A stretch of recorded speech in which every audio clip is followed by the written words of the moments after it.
Very good morning to all of you dear students.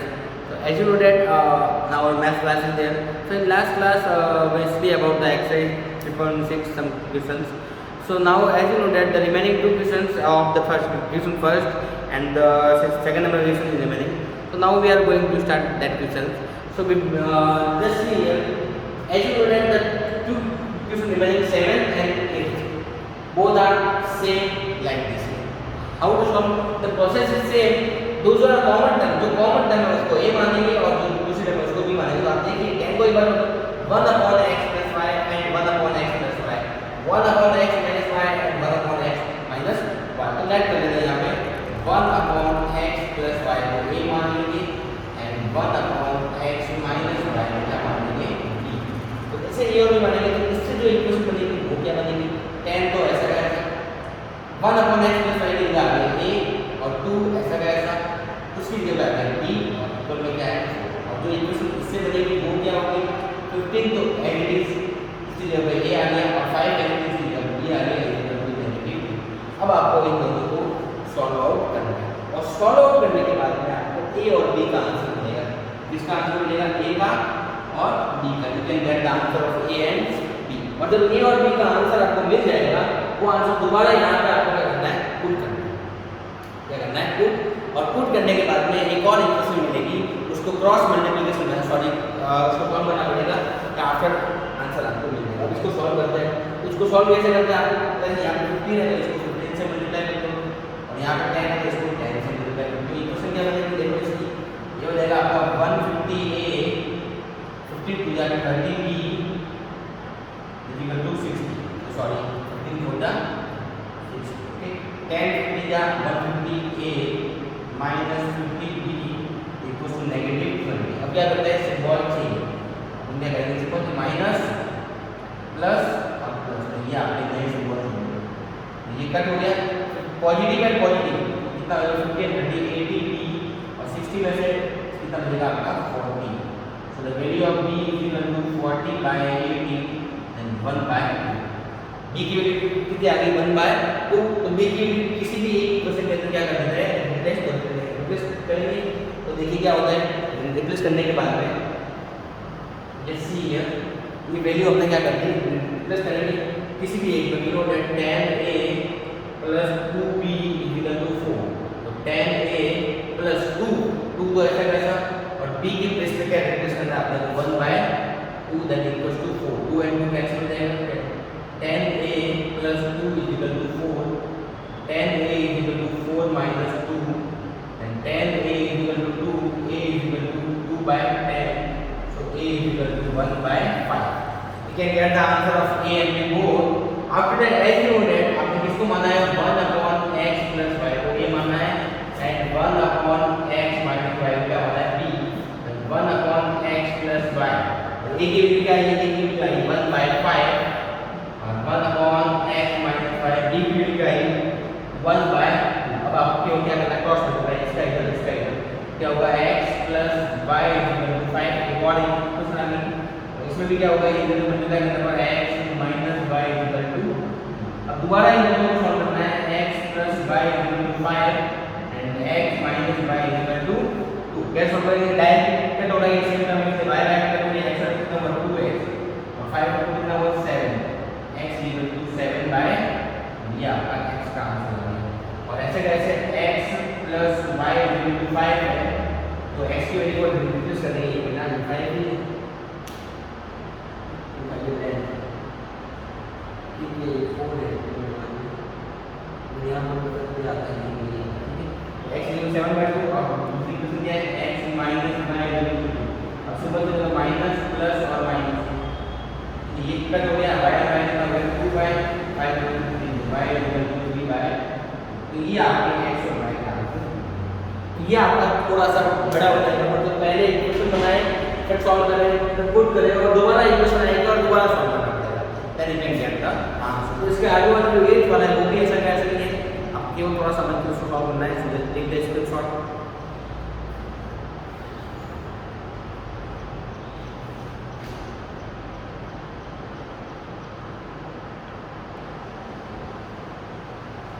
Okay students, so here mistakes happen. 2 2 cut, then answer is 1. Okay, so 4 minus 1, so finally is 3, that is 3 by 10. 3 by 10. Okay, answer is 3 by 10. तो यहाँ पे भी क्या करना पड़ेगा अपने को 3 by 10.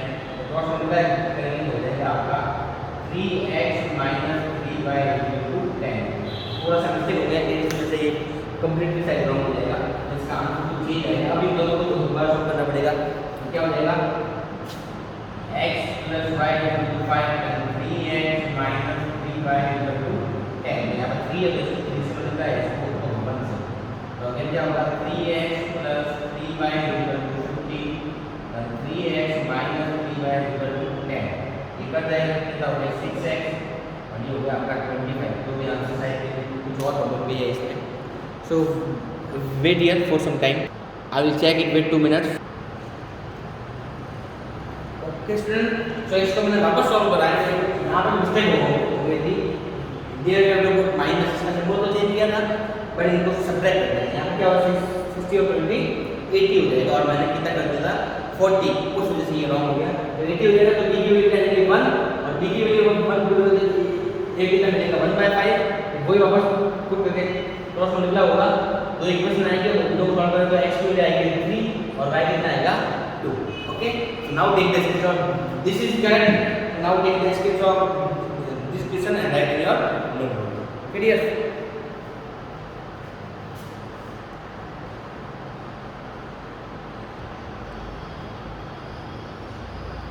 Okay, so the next question is also like this. इसमें तो common term है, that is 1/3x plus y and 1/3x minus y. So let us get 1/3x plus y equals to a and 1/3x minus y equals to b.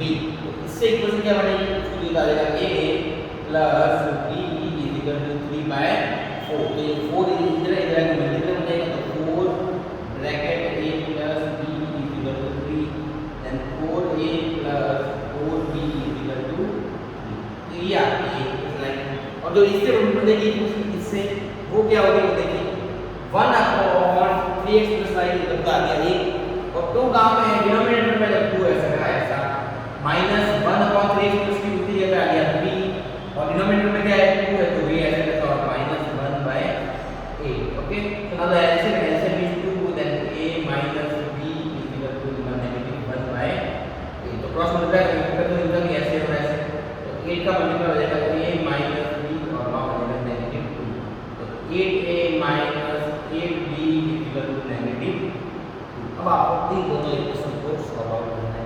तो जैसे ही solve करेंगे तो we know that 8a minus 8b is equal to negative 2 and 4a minus plus 4b is equal to 3. तो आपको पता है यहाँ पे करेंगे 4 से मल्टीप्लाई, यहाँ पे करेंगे 8 से. क्या इक्वेशन आएगी दोबारा वो देखिए 32a minus 32b is equal to negative 8. Here 32a plus 32b is equal to 24. ये आपका हो जाएगा और 32 और 22 नंबर 64 a और 24 minus 8 तो बचेगा 16. So the value of a is equal to 16/64 मतलब 1/4. अब आप कोई भी इक्वेशन b पे लिखिए. इसको पिक कर लेते हैं 4a plus 4b is equal to 3. ये इक्वेशन पिक करते हैं तो a की जगह पे आए तो क्या करेंगे 1/4 plus 4b is equal to 3. 4 को कैंसिल हो जाएगा 1 plus 4b is equal to 3 and 4b is equal to 3 minus 1. 4b is equal to 2, 3 is equal to 2/4 and b is equal to 1/2. ये आपके a और b के answer आ गए. अब again जो है ये वापस जहाँ आपने माना है वहाँ पुट करेंगे तो we know that 1/3x plus y को आपने क्या माना है 1 then 1/3x plus y और एक आंसर कितना आया आपके एक आंसर आया आपके ये वाला 1/4. एक आंसर क्या आया 1/4. क्रॉस मल्टीप्लाई करेंगे तो क्या आएगा 3x plus y is equal to 4 और दूसरा जो इक्वेशन वो क्या है 1/3x minus y is equal to b और b की जगह आपने क्या माना है 1/3x minus y 1/3x minus y और b की जगह आपका आंसर आया 1/4.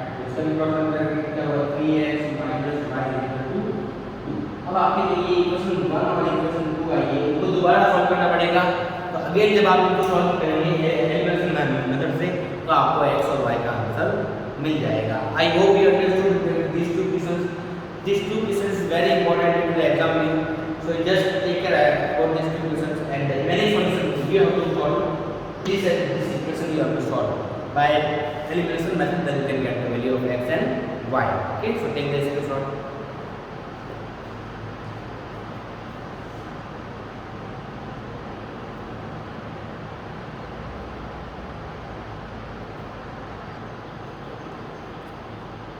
Okay, student. So the question number second is also like this only. You have to make the equation and then solve the equation. तो मैं आपको केवल equation बना के दूंगा, सॉल्व आपको करना है. Okay, yes. So the first one, the second. Ritu can row down stream 20 km in 2 hours. नाम रितु नाम की लड़की है रितु, और वो क्या है डाउन स्ट्रीम. कितना है 20 kilometre in 2 hours and upstream 4 kilometre in 2 hours. अभी डाउन स्ट्रीम और अप स्ट्रीम क्या है? तो डाउन स्ट्रीम और अप स्ट्रीम का मतलब होता है, देखो डाउन स्ट्रीम का मतलब होता है पानी के सेम डायरेक्शन, जब ये पानी बह रहा है इधर और अगर ऋतु भी इधर ही ट्रैवल कर रही है तो ये केस होता है डाउन स्ट्रीम का. क्या होता है? Down stream. और पानी तो इधर बह रहा है और ऋतु इधर अगर जो है इधर अगर स्विमिंग करें तो ये केस होता है आपका up stream. Okay, I hope you understood down stream and up stream both. तो अगर वो दोनों सेम डायरेक्शन में हो और अपोजिट डायरेक्शन में हो, अब सेम डायरेक्शन में तो होता है डाउन स्ट्रीम, अपोजिट डायरेक्शन में क्या होता है? Upstream. तो सबसे पहले क्या करते हैं? Let speed of Ritu, speed of Ritu. आप ऋतु की स्पीड को मान लेते हैं x किलोमीटर पर आर और स्पीड ऑफ वाटर और पानी की जो स्पीड है उसको मान लेते हैं y किलोमीटर पर आर. तो पहला केस क्या होता है? जब डाउन स्ट्रीम हो, जब डाउन स्ट्रीम हो तो डाउन स्ट्रीम के केस में दोनों सेम डायरेक्शन में, मतलब ये मान लो x और ये क्या है, सॉरी ये x और ये क्या है y, तो इनकी जो एवरेज स्पीड है वो हो जाएगी x प्लस y. और अगर यहाँ पे ये x और ये y तो इनकी एवरेज स्पीड क्या होगी? x माइनस y, क्योंकि दोनों ऑपोजिट डायरेक्शन है. जो डाउन स्ट्रीम है तो स्पीड क्या हो जाएगी? तो आपकी जो स्पीड है वो हो जाएगी x plus y kilometre per hour. Okay, अब आपको स्पीड का फॉर्मूला है speed equals to distance upon time. तो स्पीड कितनी है? x कितना है और डिस्टेंस कितनी है? 20 और 2, क्योंकि डाउन स्ट्रीम के केस में 20 और 2. ठीक है, तो x plus y equal to 10. एक इक्वेशन तो ये आ गई. सेकंड केस आता है अप स्ट्रीम. कौन सा केस है? Upstream. तो अब देखिए आप अप स्ट्रीम के केस में मैंने आपको बताया स्पीड क्या हो जाएगी? अप स्ट्रीम के केस में स्पीड हो जाएगी x minus y kilometre per hour की भी ऑपोजिट डायरेक्शन में. वही ऑपोजिट स्पीड का formula speed equals to distance upon time. Speed कितनी है? x माइनस y और distance up down upstream में डिस्टेंस कितनी है? 4 टाइम कितना है? 2. तो x minus y equal to 2. तो ये आपकी एक और इक्वेशन आ गई. अब आपको इन दोनों को सॉल्व करना है कि x plus y equal to 10 और दूसरा क्या है? x minus y equal to 2. Cut हो जाएगा, ये ना होगा 2x और यहाँ पे होगा 12. x इक्वल टू 12 बाय कितना है? 6 किलोमीटर पर आर. ये आपकी ऋतु की स्पीड आ गई और पानी की speed x plus y equal to 10, तो x equal 6 plus y equal to 10, then y equal to 10 minus 6 y equal to 4 kilometre per hour. ये आपके पानी की स्पीड आ गई. ओके, सो इस टाइप से आपको इसको सॉल्व करना है. मैंने इसकी इक्वेशन भी बना दी और सॉल्व भी कर दिया. रिमेनिंग इक्वेशंस में इक्वेशन नहीं बना के दूंगा, सॉल्यूशन आपको दूंगा. Okay, so take this screenshot.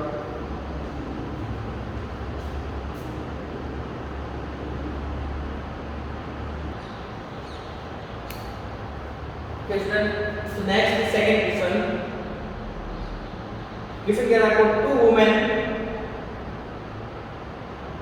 and 5 men. 2 women and 5 men can together finish the work in 4 days.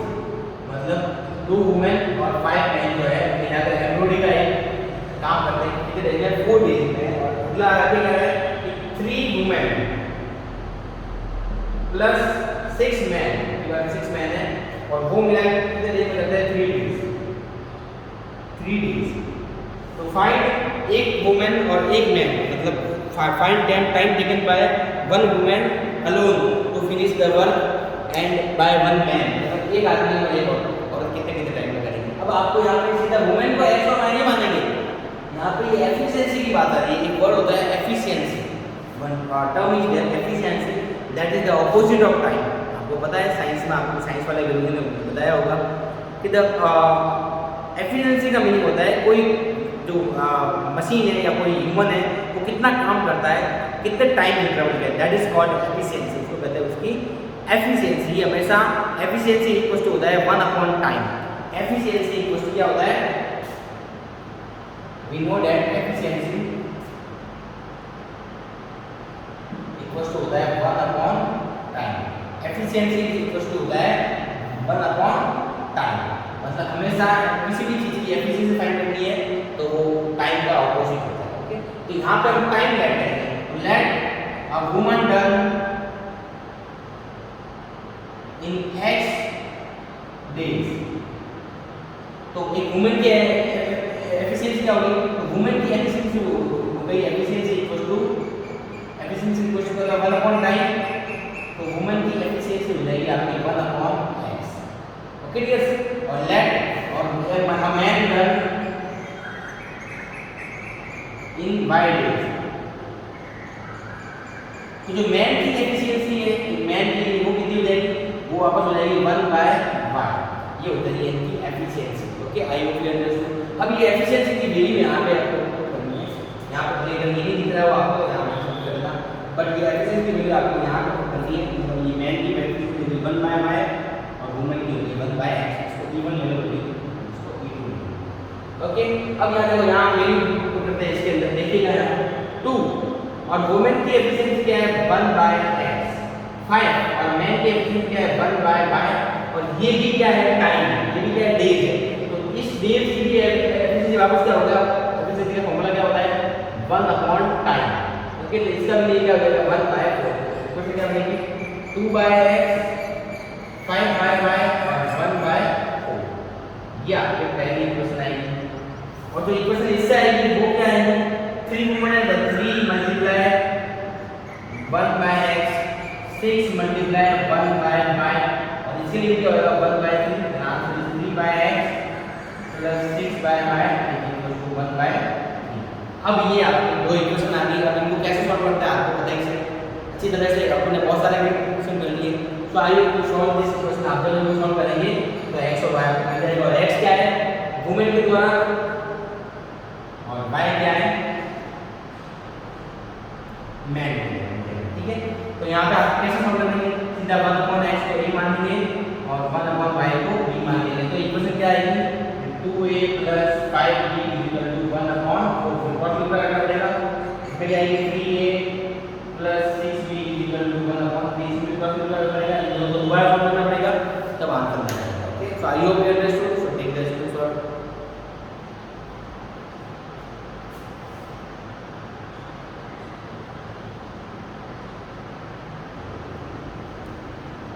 Question. So last question of the exercise 3.16.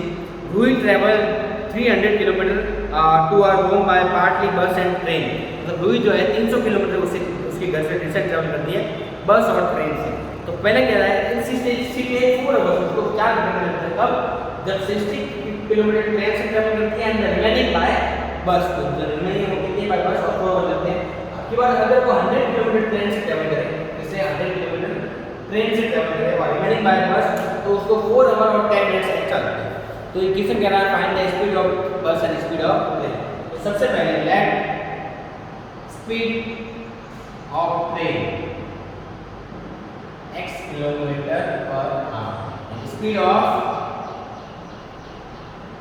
बस y किलोमीटर पर आवर। और according to this थोड़ा देखिएगा आप यहाँ पे 60 kilometre, कितना kilometre है 60 kilometre है। तो इसको डिस्टेंस है, इसको टाइम में ट्रैवल कन्वर्ट करना पड़ेगा। तो इससे जब हम इक्वेशन बनाएंगे, देखो ये 60 तो हो गई आपकी डिस्टेंस। सबसे पहले तो स्पीड, टाइम का फॉर्मूला क्या होता है, time equals to the distance upon speed. We know that time is equals to distance upon speed. और यहाँ पे क्या है टाइम है, तो दोनों तरफ टाइम को ही चेंज करना पड़ेगा। तो ये आ गई डिस्टेंस और ट्रेन की स्पीड, ट्रेन की स्पीड अपन ने मान ली x। फिर यस, अब रिमेनिंग का मतलब पीछे कितनी बची, तो रिमेनिंग क्या हुई, टोटल कितनी थी 300 है, 300 में से 60 गया, कितना बचा 240, कितना बचा 240 किलोमीटर, ये बाय बस 240 किलोमीटर बाय बस, तो वापस 240 और बस की स्पीड कितनी है बाय, और टोटल टाइम कितना लगता है तो 4 आवर्स।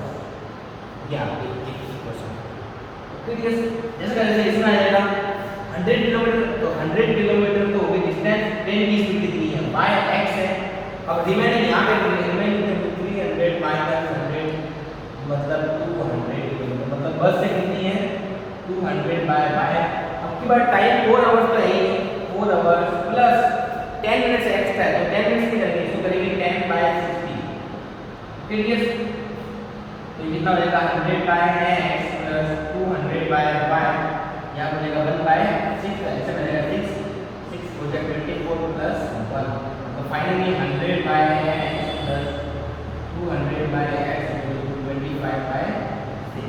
अब वापस ये दो इक्वेशन आ गई, equation number 1 and this is equation number 2, इन दोनों को दोबारा आपको सॉल्व करना है, then you can get the answer. कैसे सॉल्व करेंगे, वही बात लेट करेंगे 1 बाय x को a और 1 बाय y को b, और वैल्यू पुट करेंगे, दो इक्वेशन आएंगे, दोनों को सॉल्व करना पड़ेगा, तो आपको x और y का आंसर मिल जाएगा। So now the exercise 3.6 is complete. I hope you understood this exercise very well. So if you are having any doubt regarding the exercise, then you can ask. But I think the exercise is super simple. So I think you can solve by practice. You can do the practice. आप केवल और केवल practice करनी है, और practice से ही आप इनको अच्छे तरीके से समझ पाएंगे और सीख पाएंगे। Okay, so if you are having any doubt, then you can ask. So now exercise 3.6 is complete. After that, now our chapter is also complete, because the last exercise 3.7 is optional. Last exercise is optional, so optional exercise you can solve, and here is written the optional exercise is not come due to the exam. यहाँ पे लिखा हुआ है कि this exercise are not come from the examination point of view, ये examination point of view से important नहीं है, but कई बार इसके related क्वेश्चन एग्जाम में पूछ लेते हैं। ये एक्सरसाइज एग्जाम के अकॉर्डिंग इंपॉर्टेंट नहीं, बट इसके रिलेटेड क्वेश्चन कई बार पूछते हैं, तो आपको एक बार इनको भी सॉल्व कर लेना है, और अगर डाउट है तो आपको मिल सकता है। Okay, I hope you understood. Okay, so now chapter 3rd is completed. Now we will make the revision. So first, just try to solve all of the questions, and if you are having doubt,